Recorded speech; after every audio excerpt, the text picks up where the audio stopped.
Darren Aronofsky es un director estadounidense interesado en la tradición cabalista, no solo por su origen judío, sino también por sus creencias espirituales, y la mayor expresión de su fe y su conocimiento religioso se encuentra en la película La Fuente de la Vida.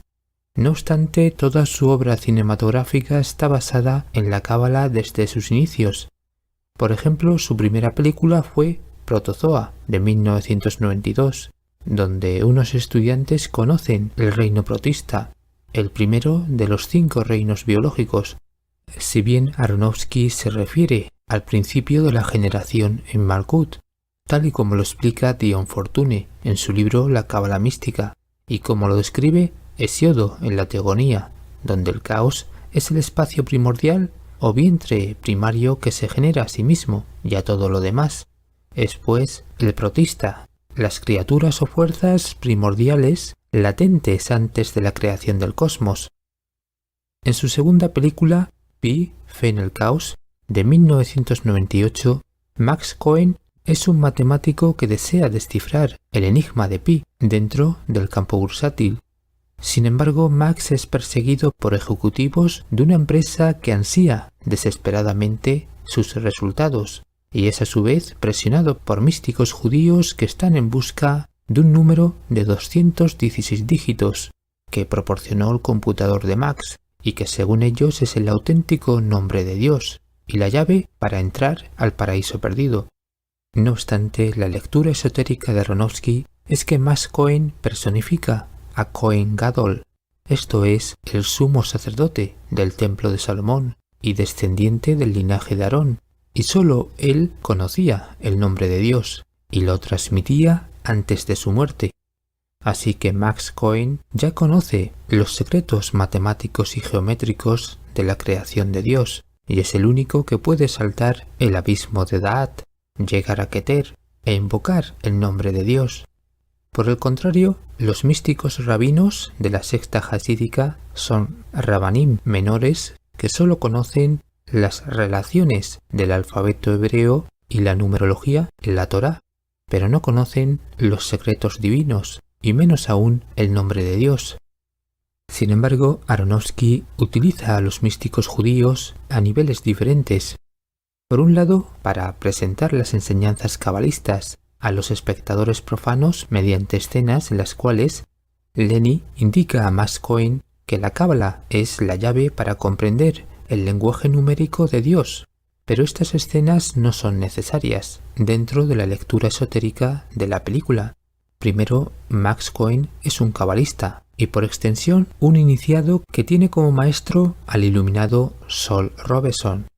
Y segundo, Aronofsky señala que el sacerdocio financiero y los rabinos son cabalistas corrompidos por la codicia materialista y espiritual, y solo un elegido, por descendencia y pureza, se le permite ver a Dios, ya que no todos los Kohanim eran puros. De hecho, Aronofsky indica esto cuando Max Cohen le revela al rabí Cohen de la secta hasídica que él tiene la llave de los 216 dígitos que abren la puerta para conocer a Dios, pero él no está interesado en descifrar el sistema económico para producir dinero, ni busca descodificar la espiritualidad cabalista para entrar en el paraíso. En cambio, su objetivo es desvelar el modelo de la creación y encontrar al absoluto. En su tercera película, Requiem por un sueño, del 2000, los protagonistas son personas promedio que sueñan con conseguir la fama y el reconocimiento a través de la televisión y las drogas, pero estas dos cosas solo refuerzan el mundo ilusorio y las adicciones para escapar de la realidad y de los fracasos. Por eso, los principales personajes se apellidan Goldfarb, lo cual significa oro falso. Son personas que han tomado caminos falsos hacia la iluminación y que son incapaces de cruzar el Mahshom para percibir la luz, y esto conduce hacia el tercer capítulo de la película, titulado como Fall. Esto significa otoño, pero también caída, simbolizando también la caída de Adán y Eva por adicción del espíritu, por probar la fruta prohibida o el hongo alucinógeno que los condujo a este plano material y denso, que es conocido cabalísticamente como Olam Asiah, donde se encuentra Malkut y donde habitaron hasta su muerte. Y esto ocurre también con los protagonistas que en el último capítulo, Invierno, representan la muerte física, o bien la muerte del ego de unos personajes que aparecen en posición fetal en sus camas en la última escena de la película, simbolizando así un nuevo ciclo existencial o bien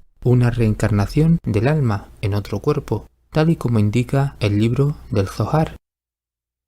En su cuarta película, La fuente de la vida, de 2006, el protagonista, Tomás, tiene el objetivo de encontrar el árbol de la vida para salvar a su amada en 3 líneas temporales diferentes, donde su búsqueda le conduce a la ciencia oncológica del presente, a una pirámide maya del siglo XVI y a una nebulosa donde se encuentra Xibalba o inframundo maya, donde viajan las almas cuando mueren.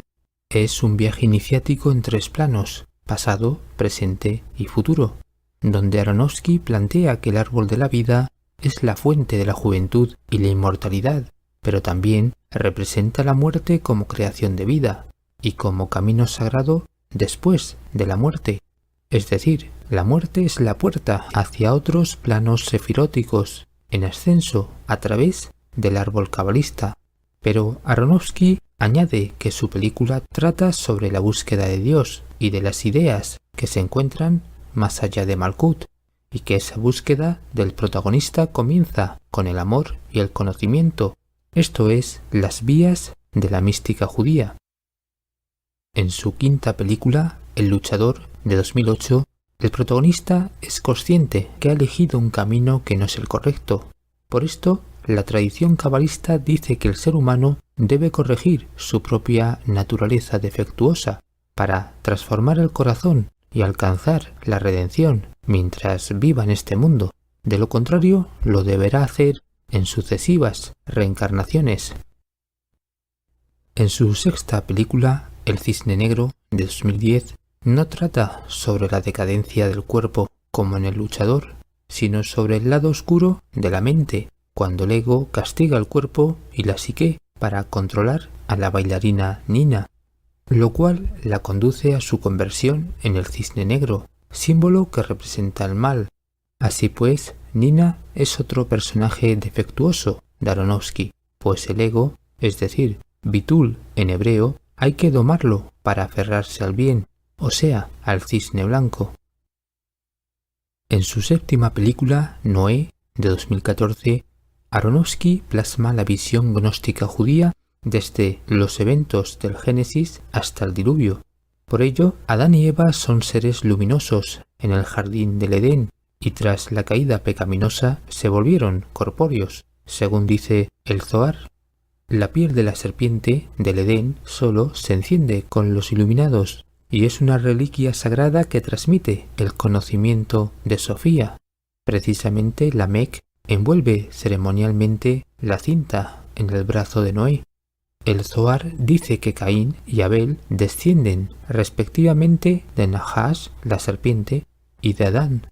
Ambos tuvieron relaciones con Eva, es decir, Hawa en hebreo, o la segunda mujer después de Lilith. Por ello, Tubal-Caín y Noé representan 2 líneas paternas diferentes. Los ángeles caídos tienen la forma de letras judías y al final de la película son redimidos, porque según el Zohar todo volverá al principio y a la raíz de la que han venido. Nada será eternamente maldito. Esta lectura gnóstico-cabalista de Noé se verifica cuando Sem le pregunta a su padre, ¿es una mina Zohar? De esta manera, Aronofsky deja bien claro que el Zohar es la fuente en la que basa su película, y el Zohar es el texto sagrado de la Cábala. Su octava película fue Madar, de 2017. Es la historia de él y Madre, una pareja que ve cómo su casa es invadida, gracias a la incomprensible tolerancia de él por extraños cada vez más intrusivos. Realmente, Mother es una alegoría gnóstico-cabalista del 6º día del Génesis, el día de la creación del hombre.